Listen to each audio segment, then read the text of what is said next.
लोक में स्पष्ट किया है, भूत पूजने वाले भूत बनेंगे। ये देखिएगा, श्रीमद् भगवत गीता, गीता प्रेस गोरखपुर से प्रकाशित है, जयदयाल गोविंद का इसके अनुवादक है। ये है अध्याय नंबर 9, श्रीमद् भगवत गीता, श्लोक नंबर 25।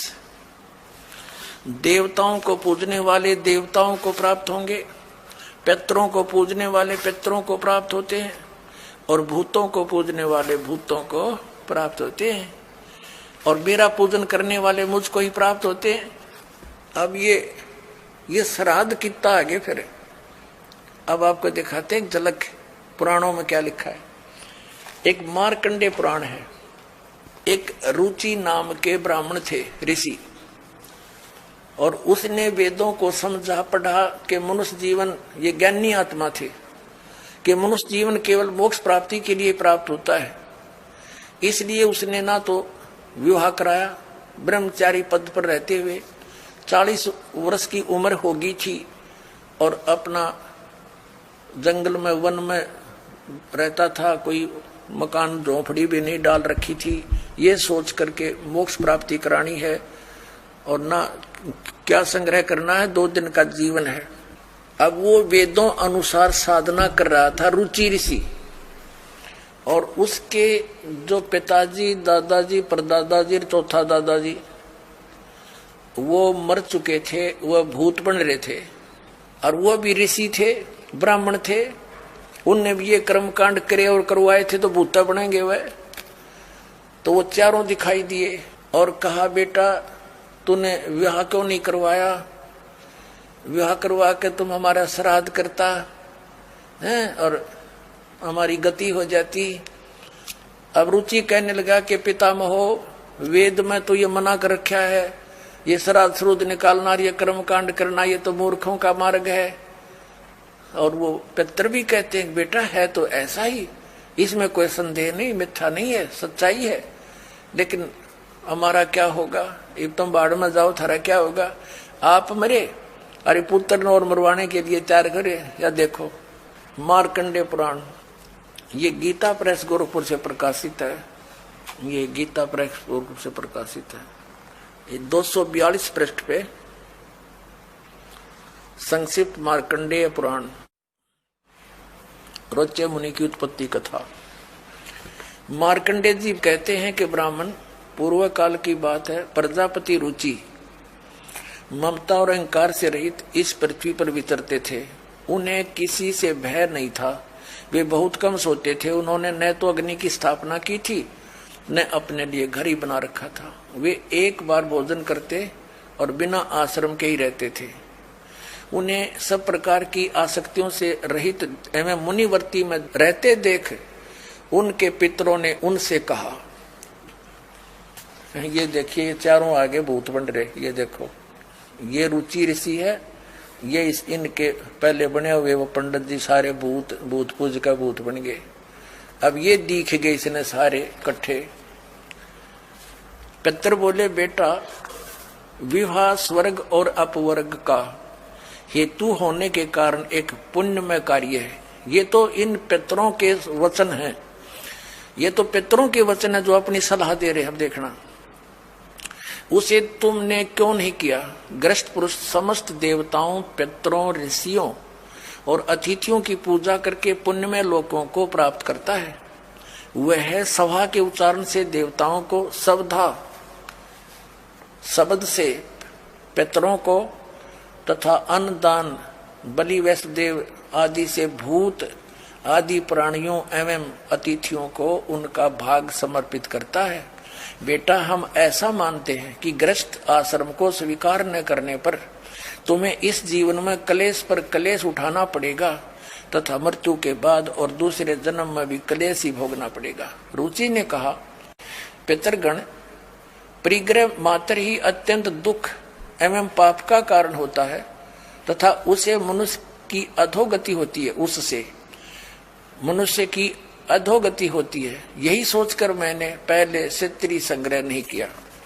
अब यहां देखो, पितर बोले, बेटा जितेंद्रिय होकर आत्मा का प्रक्षालन करना उचित है, किंतु तुम जिस मार्ग पर चल रहे हो वह मोक्ष मार्ग है।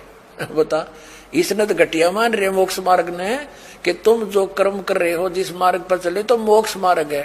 अरे हम बतावांगे पितृवृंद का मार्ग। देखिए, रुचि ने पूछा, पितामहो वेद में कर्म मार्ग को अविद्या कहा गया है, जो तुम सलाह दे रहे हो वो कर्म कांड, श्राद्ध श्रुद्ध निकालना, पितृ पूजना, वो तो मूर्खों का सलाह कही है।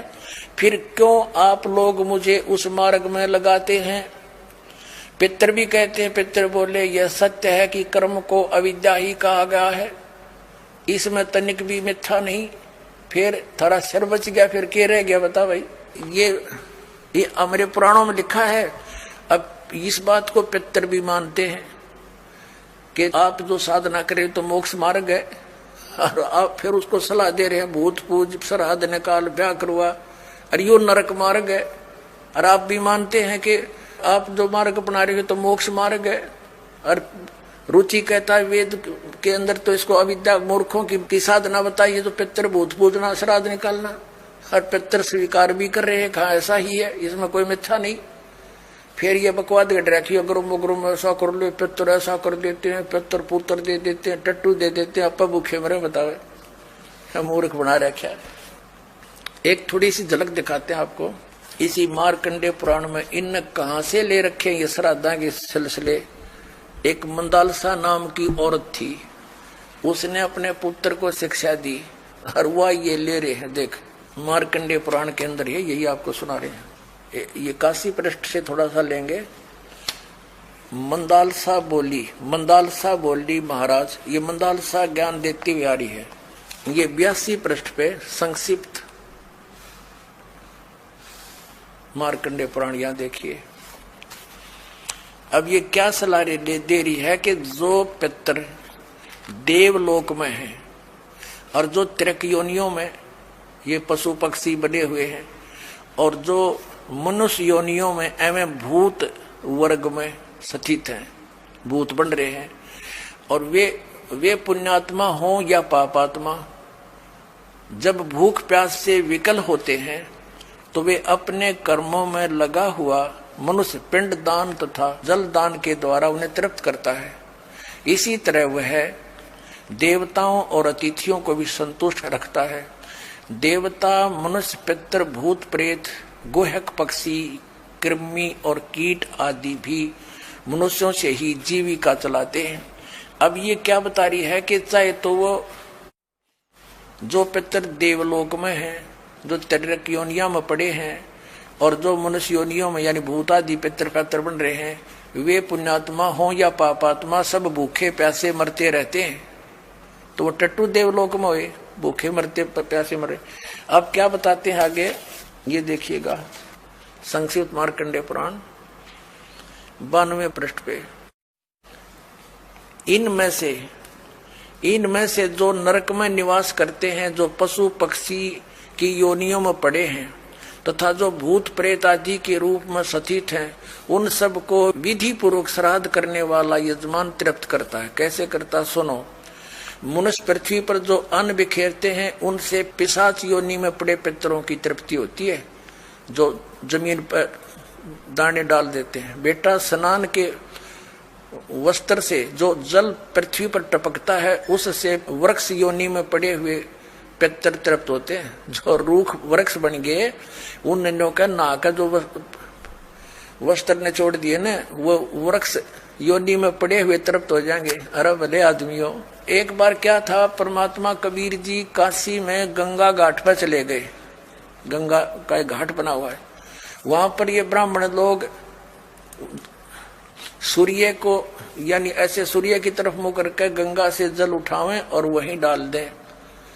कबीर साहब बढ़कर उसमें गंगा में घुटनों पानी में और ऐसे नौकरन लगे, गंगा के जल को पटरी पर फेंक रहे पूरी स्पीड। अब वो सारे पंडित जी अपना काम छोड़ कर कबीर साहब की ओर देखने लगे, कहने लगे, वो कबीर ये क्या कर रहा तू? कबीर जी बोले, आप क्या कर रहे हो? मैंने ना पूछा, तुम क्यों पूछ रहे हो मेरे से? पहले आप बताओ आप क्या कर रहे हो? कि हम अपने पितरों को स्वर्ग में जल भेज रहे हैं। ये हम यहाँ जल डाल रहे हैं ना, ऐसे मंत्र बोलकर, ऐसे सूर्य की तरफ मुकर के, ये वहां स्वर्ग में हमारे भूखे प्यासे पितरों को जल प्राप्त होगा। परमात्मा बोला मैंने एक बगीची लगा रखी अपनी झोपड़ी के आगे, और मैं उस झोपड़ी को उस बगीची को सींच रहा हूं। फिर मंड के करड़े हो गए। तो वो कहने लगे, रे भोले आदमी, इतनी दूर कैसे जाएगा जल, ये तो यहीं पड़ा है। वो तेरी झोपड़ी के आगे बगीची जो छोटी सी लगा रखी, वो कैसे सिंचाई होगी इससे कि 1 लाखों किलोमीटर दूर, मील दूर तुम्हारे पितरों को स्वर्ग में ये पानी मिल सकता है, तो ये 2 किलोमीटर पर क्या दिक्कत आएगी इसको। तो उनकी चौं